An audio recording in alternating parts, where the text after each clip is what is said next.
No, I'm scared. It's okay. All right, you ready? Anxiety. You ready? It's okay. Just embrace it. Embrace the anxiety. Okay. My heart is beating. Okay, it's really okay. fast. It's okay. Okay. All right.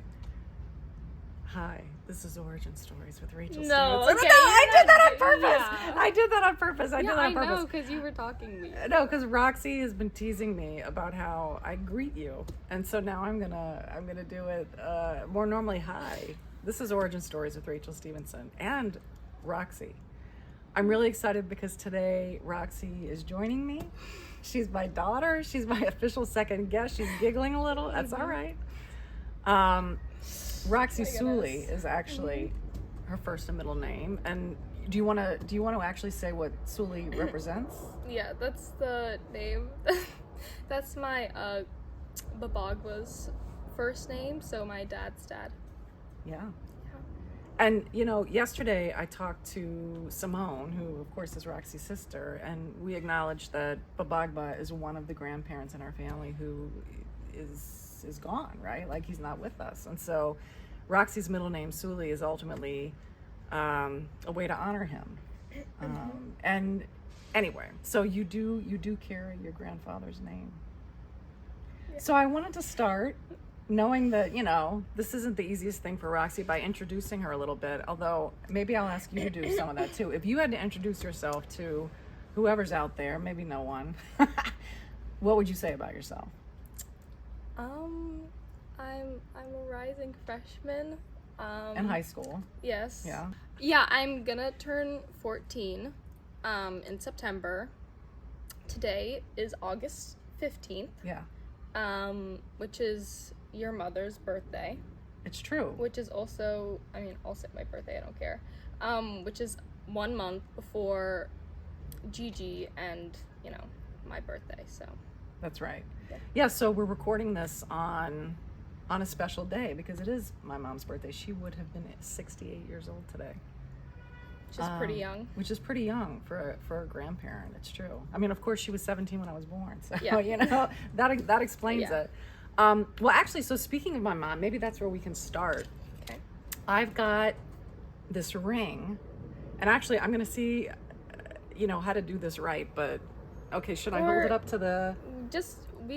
So I also have a star sapphire on my necklace. So they're matching. We're gonna I have an idea. Okay. Oh, so maybe we'll do some editing that actually gets you to see this. Cool. Yeah. Okay. So, why don't you talk about the significance of the star sapphire? This ring. Yeah. It was your mom's ring. Yeah. Well, so this ring my dad gave to my mom. Yeah. And that's the lore associated with this ring. But this ring in particular, I think of it as, this gift that my dad gave my mom. It's this beautiful star sapphire that in the sun or in light, there was a star. Creates a star, hence the name Star Sapphire. Mm-hmm. And Roxy is wearing a similar stone. We found it in your jewelry box, right? I know I was going through it. I was finding these different bangles and other necklaces and rings. And it was on this really long chain that was a little ugly. So I decided to add it to this necklace that I got in September, actually for my 13th birthday. That's right. Yeah. So what does it mean to you that we both wear this ring? Well, because origin stories, the whole point here, it's like family history. Right. You as my child have clearly a part to play in the story of my legacy, the legacy of my mom, the legacy of my dad, the legacy of your dad's dad, all the people we've lost, but we try to keep alive, right? That's something that's come up in prior episodes. So you and I together are the ones who wear this stone. Right. And so, when you put it on, because you wear it every day. Yeah. When you put it on every day, do you consciously think about the fact that it is sort of connected to your grandmother? Every day I'm not thinking about that. It's just kind of a necklace, which I don't know. I don't think it takes away from the value of the star sapphire because it's a great way that connects us and me to my history. Almost all of our grandparents, I'm talking about my sisters now, got to meet them, Gigi and Simone, but only one got to meet me, right? My papa, which is your dad, saw pictures or videos, I guess, of me, but never met me in person. So I guess it's nice that I have the star sapphire because it links us together. But yeah, I mean, like I said, just I'm not consciously thinking about it. But I have had moments though where it's not exactly about or connected to the sapphire, but I remember, I don't know, like like a couple years ago or something like that. I think it was Christmas break, and I was staying up late, and I don't know, everybody else was asleep. I was upstairs, and as I was getting ready for bed, I was listening to your TED Talk actually, and I don't know if I've told you this before. Oh. But when it was the end, and you were reading out the note that I don't remember his name, but sent to you, so you learn more about the night that your mother passed. I was getting emotional, right? I was. Yeah, so, and I don't even think it was just because, I mean, that was my grandmother, and it's not just because you lost her, but I think just their story, your grandparents, I mean, like, like, objectively, it's sad, and, so I think, and we've kind of joked though that your parents, their romance could be made into a movie. Yeah, I think, yeah, we have said that. It's funny that you say it's objectively sad, because that actually gets me to something that Simone and I were talking about yesterday, which is the kind of intellectual experience of loss or grief versus the emotional one. And it sounds like your emotional reaction was almost like you were watching a movie or listening to someone else's story. And it wasn't so much emotion you were feeling for yourself as a bereaved granddaughter. Yeah. That sounds right. I mean, and that's kind of interesting because there's a distance there. Right, because I don't have any memories I don't have any memories with my grandparents, and I'm just reiterating what Simone said, but it's just, you don't know them, and that's why she is doing research on Nigerian immigration, because that is a way, she can hear stories about our grandfather, and it makes her feel more connected, and like she said, it keeps him alive, and and I guess that's also what the star sapphire is doing though.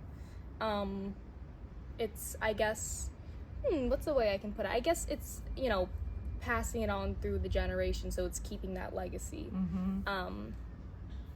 Yeah. Continuing it. Yeah. So how do you think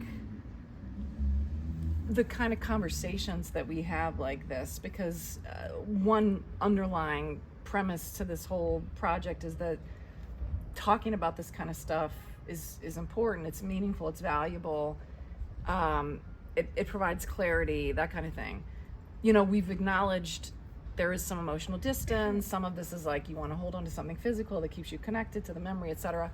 I mean, if you had to say anything about what it's like to be a member of this family who is, like, it's a family that's actively trying to keep memory alive, and we do this in a big way through communication and storytelling. The question is, like, in terms of observable differences or things that you the way friends move through their families, the way we, is there anything that you think is worth noting as, a 13-year-old, almost 14-year-old who's like in this space? Right. So our family is very open with one another. Simone was saying that it comes pretty natural to her. Me, it's not that it doesn't, just that I don't feel like I need to withhold or anything. I don't know. I feel it's also because I'm not having any thoughts or whatever that's gonna, I don't know, I guess interfere with our relationship. And having these conversations, almost every day, pretty much. It just, I think, makes it, when you have something to say, it just feels very easy, I don't know, with our family. Okay, but let me jump in here. When you Yeah. say almost every day, like some people, and I think there are even people in our family, in our circle, who probably think it's emotionally exhausting Well, okay, yeah. to So live in a, like, is it, and so it's not like every day we're sitting around talking about like life and death and, so Well, is okay, it, well, is it it doesn't- emotionally exhausting or like what? Because some people would argue it's too much. It's like, give it Yeah. a break, live your life. well, the conversations that we have that I'm referencing right now, they're not just about life and death. I don't Right. know. Just our profound, intimate, whatever conversations can be about so many different topics. Yeah. And maybe we, talk about a lot of the same things, but not all the time. And what I was gonna, well, you're talking about this kind of outside perspective. And definitely when I, like, in school, I don't know, friends talk about, their families and what's going on, that type of stuff. And they withhold more. And it's because their parents are obviously more strict. You guys aren't like that.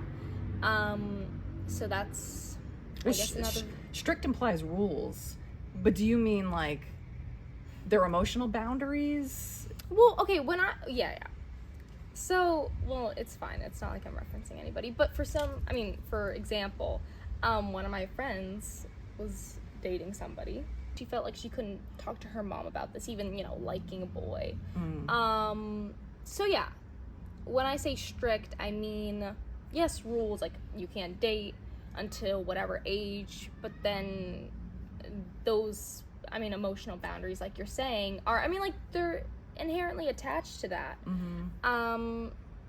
So that's what I'm talking about. Yeah, no, that makes sense. And it's kind of funny because I'm thinking about now, do you remember in Vermont when I was on that like a phone call that lasted for like Yes. an hour, whatever. Yeah. And just it was funny just because they were on speakerphone because you guys didn't, you found it entertaining. Yes.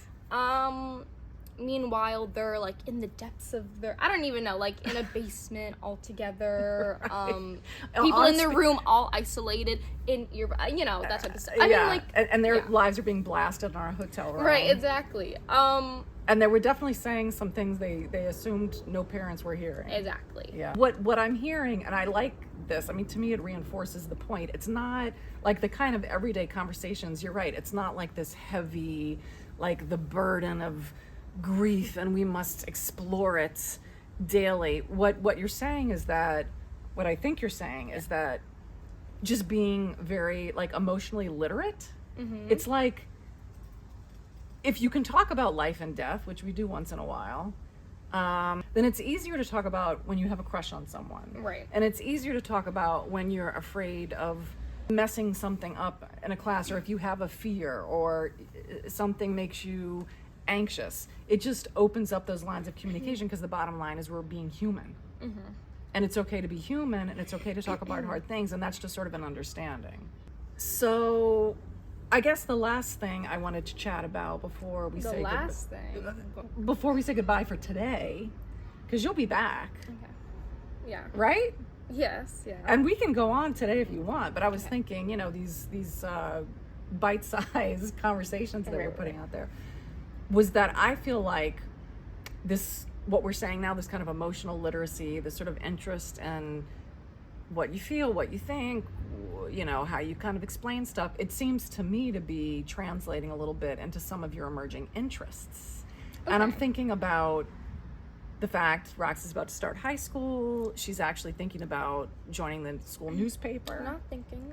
She's planning. Okay, she is planning on joining the school newspaper, and has already started thinking about pitches for stories, right? Yes. And I'm thinking you share a couple of those pitches because to me they're very much linked and like this human thing we're talking about. Right. Okay. Yes. When I I shared them with you first on a walk that we had like a couple days ago.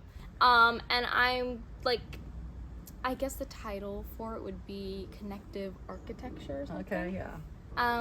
Recently, Simone and I, we were just on the couch, looking for something to watch on Netflix, and then we saw this kind of mini series by AD, which is Architectural Digest, and celebrities would give tours of their homes and blah blah blah blah, explain how they came up with the design, that type of stuff. And we watched 4. 2 of them Kendall Jenner, one of them Lil Baby, the other RuPaul. But all of them had something in common in their videos. They kept talking about this sense, or no, they wanted to incorporate elements of community, I guess, into the layout of their homes. Like RuPaul had this disco room, which obviously he's envisioning multiple people in it, kind of simulating maybe a club or just a disco, whatever. And then Kendall Jenner was just talking about in her mountain home. Just she always is inviting people over. And then Lil Baby, I don't know, he was saying that he wanted the living room and the kitchen to be right on top of each other, but there would be no walls in between it, so that people doing different things could keep talking to each other, including like people in the backyard. So whatever, there was just a bunch. And I was like, wow, that's actually really, special and beautiful. I think it's great that these celebrities, even though so many people, idolize them and whatever, just at the end of the day, they're humans and they want that connection. Which is obviously something that, our family is really good at, connecting with one another and pulling, just things from our daily lives and stuff into these great conversations. So that was one idea. I would want to write an article about the love of romance, Wattpad, novels, or just movie shows, that type of thing. So I was telling Mom, I was like, it's this big thing now. There are a bunch of, I'm thinking of like Prime Video. I feel like there's so many, just annoying, weird tropes. But why do people like to watch this so much? I mean, love to watch it, read these books, even though it's not the most intellectually stimulating, pastime, I guess. So that was one. Well, and it's just interesting because these pitches, you think of a school newspaper and you think someone's going to report on the science fair and someone's going to report on the student government elections, and there's probably a current events section. But I just love that the ideas that you're coming up with, they're all connected, whether it's connective architecture or like people being drawn to this kind of silly romance genre, whatever it is. It's really thinking about like, who are the people, what makes them feel things, what are the feelings we're sort of seeking out in our lives, which is just kind of another dimension of thinking. And I can't help but make the connection between that and the kind of communicating that we're doing here and sort of day to day. Okay, I just want to say one more thing. Okay. Just my thoughts are so much clearer when I write them. And the only reason why I wanted to bring that up was because of this video. And I don't know, maybe I'll get better as, this channel hopefully grows. But it's just, I just don't know what to say all the time. So I like writing because I get to sit down and think and really formulate, just great sentences. And just when I'm here in the moment, I mean, like, my heartbeat it's slowed down. Okay, as we went on. Good. But I was still, after I would say something, sometimes I would, I would overthink. That's all I wanted to say.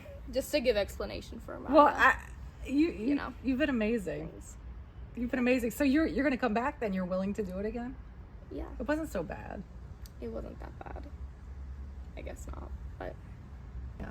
All right, well, listen. Thank you. This is Origin Stories with Rachel Stevenson. If you noticed, in this episode, Mom did not have her clicker. The clicker, in her which I usually throughout the whole episode, last episode. Just going about the conversation. Anyways, but yeah. Oh, and Roxy designed the banner for the YouTube channel. It's her work. Okay. All right, so this is good. We'll see you again. And again, thank you so much. I love you. Goodbye. Love you.